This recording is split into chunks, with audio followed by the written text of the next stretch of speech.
So you're launching all of these rockets of desire that are being held in this vibrational reality. We've been calling it your vortex. It's this spinning reality that law of attraction is holding together, and all cooperative components are being assembled about everything that you want. The question is, when are you going to be a cooperative component to your own intentions? And the answer to that is as soon as you stop complaining, as soon as you stop missing it, as soon as you stop having conversations about what's going wrong, as soon as you stop joining those blogs or those television programs that are beating the drum of what's gone wrong all the time. It's all right to do that a little bit because it causes expansion in your society and in you as an individual. But when you spend so many hours active in the vibration of unwanted, you prevent the solution that has already been rounded up by law of attraction in your vortex. You prevent that solution from revealing itself to you, better said, from you being in a position where you can receive the revelation, the realization, the actualization of that. So step 1 is you ask. Step 2 is source answers. Step 3 is you got to line up with it. So we've been calling that the art of allowing, and it is an art, friend. You have to practice it. It's something that will be with you always. You're not this alignment with source, this alignment with what you want.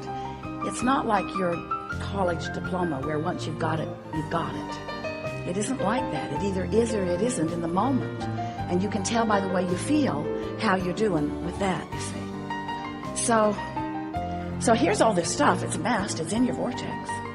It's there for you. We see it. We love it. We benefit from it. We thank you for putting it there. We revel in the expansion of the universe, while you often complain that it hasn't shown up yet in the way you want it to. So you've got to find some way of positioning yourself vibrationally so that what's in your vortex can come to where you are, so that you can get the sense of the grid, meaning your point of attraction, because you've created a vibrational version of you that is beautiful to behold, deliberately preparing your grid so that what's in the vortex can flow into it. And when it starts flowing, oh, you know it. It flows with ideas. It flows with energy, vitality, we mean. But it also flows with rendezvous. It flows with things just seeming to come out of the blue. It flows with phone contacts. It flows with money coming to you in unexpected ways. It flows to you in promotions. It flows to you in good impulses when you drive. It flows to you in bodily conditions. It flows to you in physical vitality. It flows, flows, flows, flows, flows. Your grid is filling in all the time. But when you have deliberately sifted through data, when you have consciously launched a rocket, when you have consciously acknowledged that you want this thing that you don't yet have, but you believe you can have it because you know the laws of the universe, and you believe in your ability to focus yourself into a grid perspective that will allow the movement of it from the vortex into your reality, because you know all of these things now. When contrast comes, you say, oh, good. Do you remember when you believed in your own ability to create? Do you remember? Do you remember when you thought the world was on your side before so many convinced you that they weren't? That fresh flowing of desire. We want to help you to restore yourself to that. So you launch this rocket of desire, and then you recognize, because now you're more sensitive. You know that you want it, but you're not in alignment with it.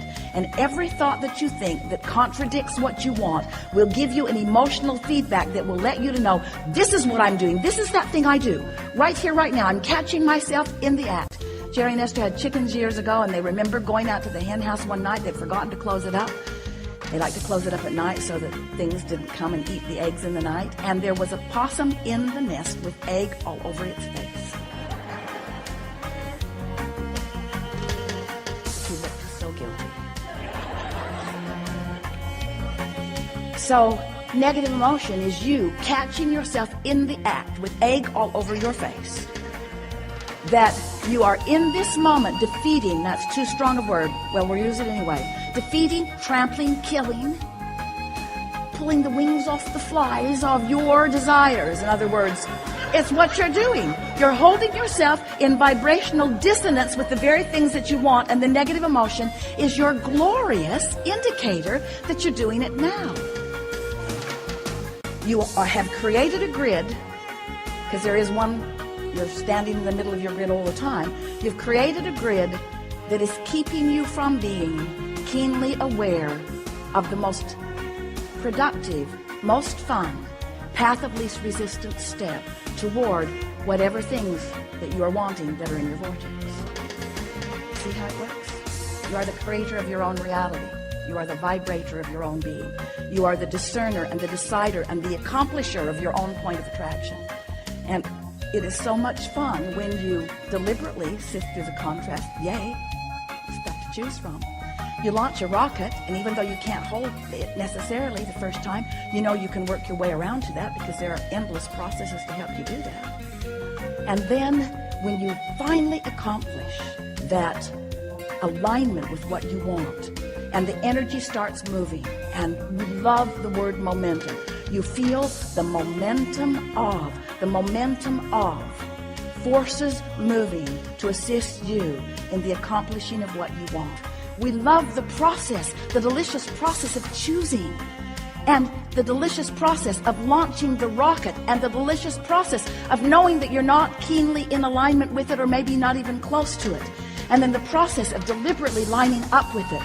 And then the conscious awareness of following your impulses, that intuition, that feeling of flow, that feeling of empowerment, that feeling of walking on air, that feeling of knowing that you can do no wrong, that feeling of all things working out for you, and then the manifestation. Because life is not about wanting and getting it, wanting and getting it, wanting and getting it, wanting and getting it, wanting and getting it. It's about wanting it and making your way to the receiving of it. You see? Sort of like orgasms. Well, at least you understand that. You say, yeah, let's go. Yeah, that's good.